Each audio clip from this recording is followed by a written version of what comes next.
here we are with my favorite video and favorite segment, which is budget. As you all know, it's my favorite because everyone should have access to this game. No matter what your dollar amount is, you should be able to compete with not only the rogue category, but also the top contenders. So without further ado, let's go ahead and jump in. So I'm going to start off the video with number 5 as Sprite, or Sprite variants, I should say.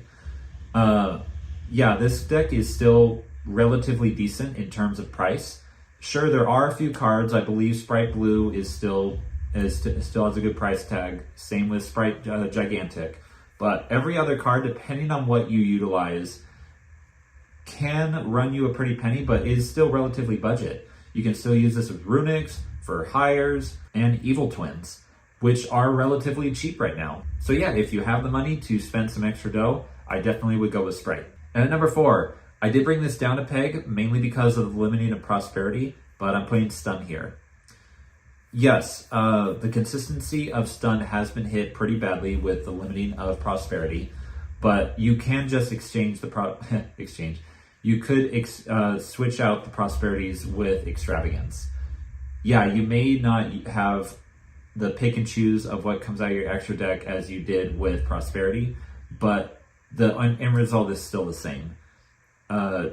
Definitely something that you should be mindful of if you run into it, but it's definitely still budget and it's definitely still a worthy contender.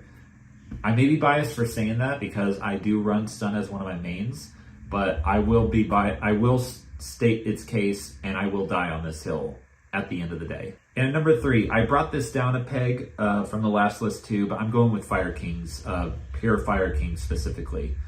Mainly because it hasn't, Pure Fire Kings haven't been seen in a good while. Most of the time you see Fire Kings, it's with the Snake Eyes, which obviously isn't budget, so I'm not counting it here.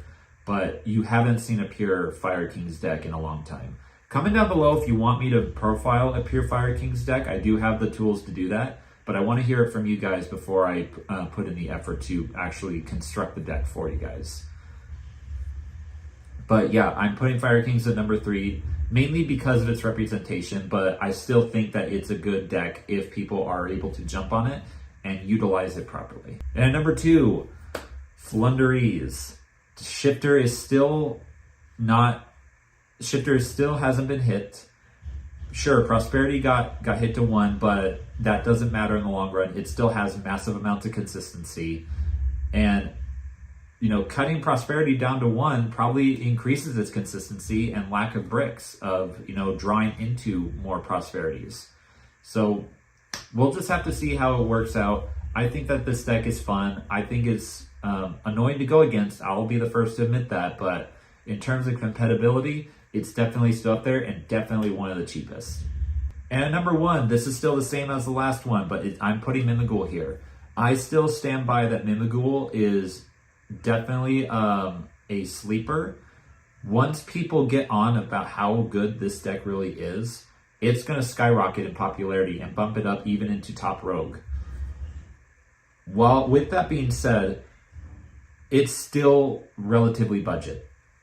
Sure, it may not be as budget as some of these other decks on here. Flunderees definitely wins in that category, but in terms of compatibility, Mimighoul has the edge over everything else on this list, by far. I've gone up against the deck so many times, and it is scary about how much advantage you can gain with this deck.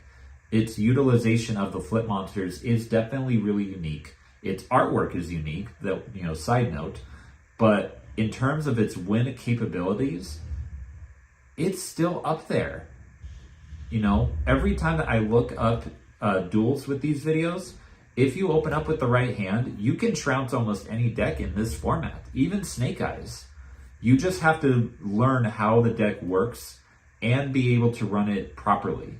That's the key with this deck, is that it needs the right pilot to utilize it. But if you are able to do your homework and get the cards and learn how the deck works along with other generic flip monsters and effects, you can use it to the best degree and may even win out at your own locals and even regionals with this deck. People need to jump on this, and people also need to be aware of this because it is definitely a sleeper of this format. And with that, guys, that is it for our trilogy of the top 5 decks of this current format. If you guys like this, please like, comment, subscribe, hit that bell down below for notifications, and comment down below what you guys thought of the new changes to the ban list. It was a lot. But with that being said, I hope you guys enjoyed. Until next time, we'll catch you guys later.